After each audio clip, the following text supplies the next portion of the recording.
Hi there, I'm Theo and thank you so much for joining me. Today I got a very special video where I get to review 4 new rogue cards from the upcoming expansion Perils in Paradise, which will launch on July the 23rd. Thank you very much to Blizzard for allowing me to do my very first reveals. So let's not keep you waiting for too long, but before we get going, just one quick reminder that the expansion has a new mechanic called Tourist, which allows every class to play cards from one other class from this expansion. In the case for rogue cards, it is Paladin that can play these through Sun, Sepra, Lionessa. So all these cards that I'll be revealing can also be played in Paladin if you put Sun, Sepra, Lionessa in your deck.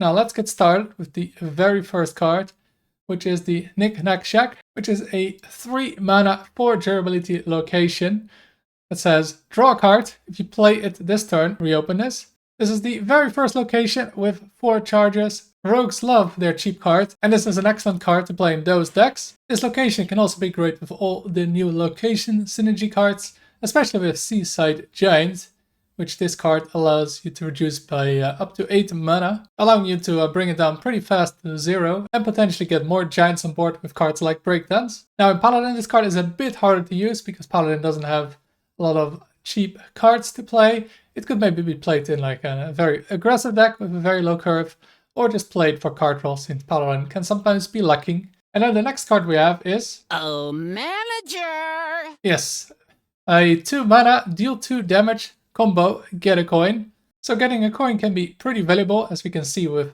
Greedy Partner being played in a lot of decks. Also, Rogue is the best class to use these coins because of Wishing Well, which allows you to get a legendary for 1 mana. In Paladin this can be good to get some early removal, because it can kind of be lacking in that department, and get that coin to get big stuff out a turn earlier. Also, a coin can be great with a card like Lawful Longarm or Living Horizon, and it can be great with Lionessa, letting you get 2 mana from a coin and allowing you to double up on even more spells in a turn. And then next we have the Metal Detector, a 3 mana 2/2 weapon. After hero attacks and kills a minion, get a coin.